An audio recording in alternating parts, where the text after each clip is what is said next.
आपके ऊपर में जो एफआईआर हुई है, सबसे पहला जवाब हमको इसी का चाहिए कि आपके ऊपर में जो एफआईआर हुई है वो क्यों हुई? यातायात थाना के द्वारा जो अवैध तरीके से पैसों की वसूली की जाती थी, मैंने उस चीज़ों को देखा तो मुझे लगा कि मैं लोगों के सामने रखूं इस चीज़ों को कि यातायात पुलिस अब तुम्हारी खैर नहीं, मैं तुम्हारी नौकरियों को खा जाऊंगा है। और मुझे पता है कि तुमने मैया समान योजना का ठेका ले रखा है जमा करने का। अभी कुछ एगो आप न्यूज़ सुने होंगे, कहीं झारखंड में ही जिन लोगों को मैया समान योजना मिला, उन लोगों ने मिल के एक रोड बनवाने का काम किया। नमस्कार, मैं हूँ प्रतीक और आप देख रहे हैं 10 समाचार पॉइंट। अभी हम उस शख्स के साथ बैठे हुए हैं जो देवघर में भी पूरे प्रचलित हैं। सन ऑफ देवघर के नाम से सभी लोग इनको जानते हैं और इनका ओरिजिनल नाम हो गया शुभम। अभी इनसे बातचीत करेंगे कि अभी जो ये उभरता हुआ चेहरा है देवघर के, और इनके ऊपर अभी एक एफआईआर हुआ था जिसमें 6 धाराएं इनके ऊपर लगाई गई थी। क्या कारण था, क्यों लगाया गया था, इन सब चीज़ के बारे में बातचीत करेंगे। सबसे पहले तो स्वागत है आपका इस मेरे चैनल पे। इनकलाब जिंदाबाद साथियों, आप सभी को तमाम समाचार पॉइंट ही है ना, 10 समाचार पॉइंट के प्लेटफॉर्म में हार्दिक स्वागत और अभिनंदन है। बाकी भाई साहब आए हुए हैं, इनसे पूछते हैं क्या क्या सवाल है, इनके सवाल के जवाब देने का कोशिश किया जाएगा। सबसे पहला सवाल आपका ये है कि आप अभी जो है आपके ऊपर में जो एफआईआर हुई है, सबसे पहला जवाब हमको इसी का चाहिए कि आपके ऊपर में जो एफआईआर हुई है वो क्यों हुई? मेरे ऊपर एफआईआर होने का कारण था कि मैंने देवघर यातायात पुलिस के ऊपर कुछ आरोप लगाए थे, जो कि मेरे वीडियो में साफ लोगों ने देखा ही होगा। और मैं फिर यहाँ पे दोहरा देता हूँ कि यातायात थाना के द्वारा जो अवैध तरीके से पैसों की वसूली की जाती थी, मैंने उस चीज़ों को देखा तो मुझे लगा कि मैं लोगों के सामने रखूँ इस चीज़ों को, तो मैंने उसको सामने रखा। इस कारण से कहीं ना कहीं यातायात थाना की जो पुलिस हैं, उनको लगा कि ये लड़का कहीं गलत कर रहा है या फिर कुछ भी, क्या उनके मन में आया, किस प्रकार से क्या उन्होंने सोचा, तो फिर मेरे ऊपर एफआईआर कर दिया गया। आप क्या शब्द बोले थे जिस पे एफआईआर हुई है आपके ऊपर? मेरे द्वारा जो शब्द बोले गए थे, मेरे द्वारा कुछ शब्द बोले गए थे जो कि मैंने कहीं ना कहीं आक्रोश में आके मैंने बोला था। मैंने बोला था कि यातायात पुलिस अब तुम्हारी खैर नहीं, मैं तुम्हारी नौकरियों को खा जाऊंगा, क्योंकि तुम्हारे जो करतूत हैं वो मेरे पास हैं, मेरे वीडियोस में या फिर फ़ोटोज़ में, स्क्रीनशॉट्स में मैंने उसको मौजूद कर लिया है। और मुझे पता है कि तुमने मैया समान योजना का ठेका ले रखा है जमा करने का। ये सब थे मेरे, ये बोल थे मेरे, जिसके कारण मेरे ऊपर एफआईआर कर दिया गया था। तो इस पर क्या आपके ऊपर आपके पास पुख्ता सबूत था प्रशासन के ऊपर में, जो आप उस पे आचलन लगा रहे थे, तो आपके पास कुछ सबूत हुआ होगा? यही तो बात है ना। आप देखिए कैसे यहाँ के लोग जागरूक नहीं हैं और डरपोक हैं, इस चीज़ को समझिए। मैंने जिनके लिए आवाज़ उठाई, जिनके कहने पे आवाज़ उठाई, जिन्होंने मुझे स्क्रीनशॉट भेजा, जिन्होंने मुझे वीडियो भेजा, जब टाइम आया कि थाने में चल के बोलने के लिए कि हाँ भैया मैंने इनको स्क्रीनशॉट और वीडियो भेजा है, तब वो वहाँ पे मुकर गए।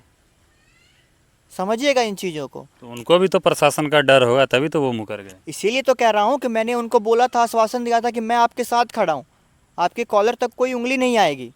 लेकिन फिर भी प्रशासन का डर इतना बना हुआ है लोगों के बीच कि वो वहाँ जाके वो बोलने में असक्षम रहे, जिसके कारण मेरे ऊपर एफआईआर कर दिया गया।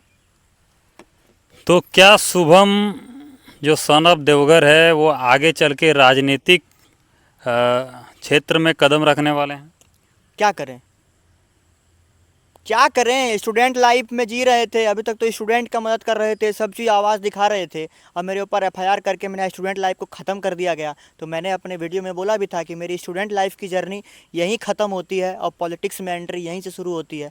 तो मुझे मजबूरन नहीं कहिए, अब तो मुझे रुचि आने लगी है इन सारी चीज़ों में। जिस तरीके से मैं काम कर रहा हूँ, बड़े बड़े नेताओं के नींद को मैंने छीन लिया है, रातों की नींद को छीन लिया है, और इसी कारण से मेरे ऊपर बहुत ज़्यादा इल्ज़ाम, प्रेशर, दबाव, इस तरीके से उस तरीके से लोग बनाना चाहते हैं। कुछ दिन पहले आपका एक तस्वीर देखे थे हम, जिसमें आप जयराम महतो जो है, टाइगर जयराम महतो, उसके साथ आप बैठे हुए थे। क्या आप जयराम महतो का जो पार्टी है JLKM का, क्या आप उससे जुड़ रहे हैं? बिल्कुल, मैं JLKM के पार्टी से अभी तक जुड़ा नहीं हूँ।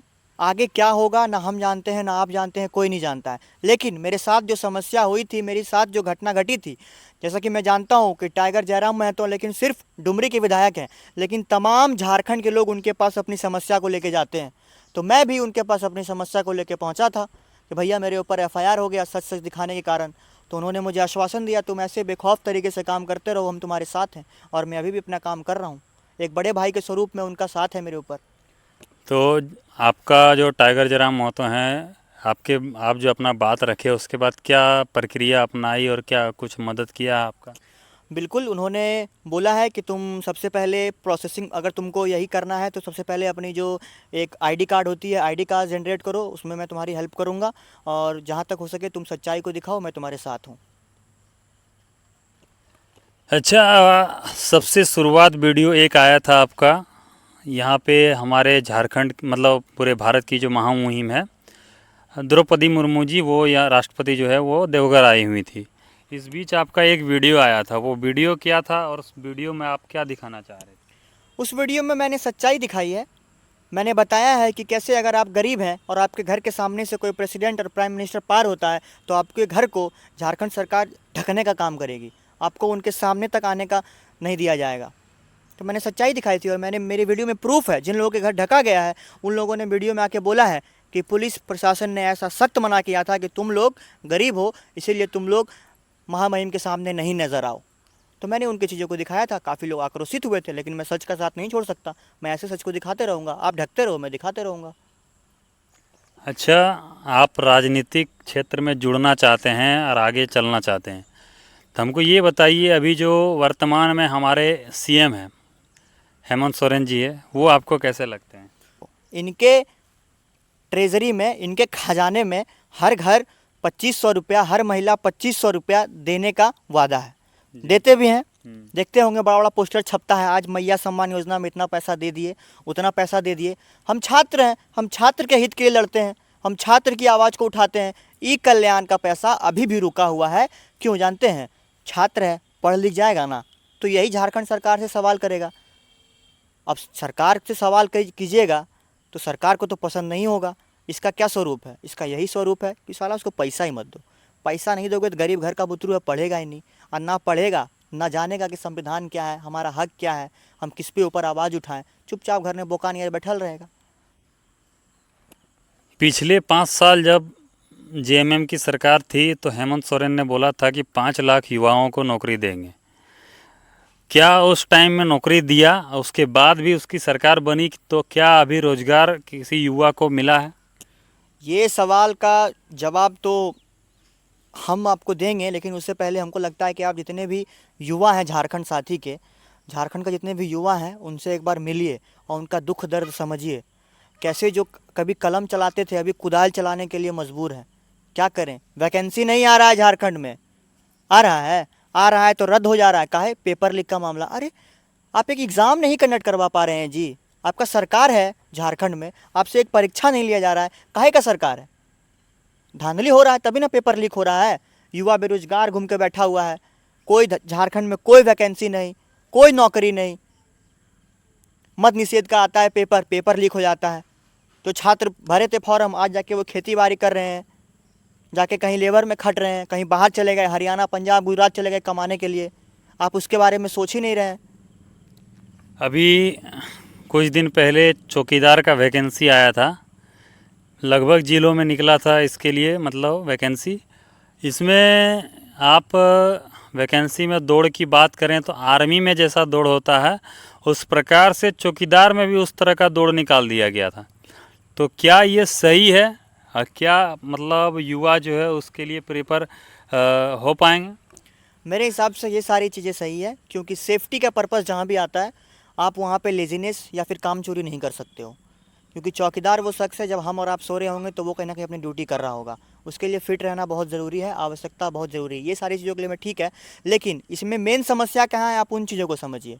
झारखंड में जब चौकीदार की बहाली आती है, जब लोग चौकीदार की बहाली को भरते हैं, उसके बाद जब उसका मेरिट लिस्ट निकलता है तो एक ही मेरिट लिस्ट निकलता है, और एक ही मेरिट लिस्ट निकलता है जिसमें मात्र, आप देवघर का बात ले लीजिए, 286 सीट था देवघर में चौकीदार का, भर्ती निकलता है 206 में, बचता है 86 सीट।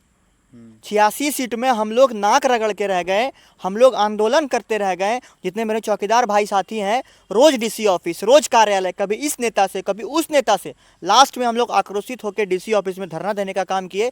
तब डीसी साहब के नज़र में वो चीज़ गया और डीसी साहब ने इस पर तुरंत इमरजेंसी में मीटिंग बुलाई और 63 पदों पे 63 पदों पे मेरिट लिस्ट जारी करने का वादा किया है। तो ये काम मैंने किया है। जिन 63 पदों पे मैंने भर्ती होगी, जिन 60 पदों पे जिस घर में चौकीदार की नौकरी आएगी, वो बंदा मुझे नहीं भूल सकता है। वो बोलेगा कि शुभम भैया ने एक काम तो किया कि मुझे नौकरी दिलवाने के लिए वो आंदोलन कर रहे थे। अगर मैं आंदोलन नहीं करता या फिर वो लोग मेरे एकजुट होकर मदद नहीं करते तो शायद ये 86 सीट कहीं और होता या कुछ भी ख़त्म हो गया होता या बिक गया होता।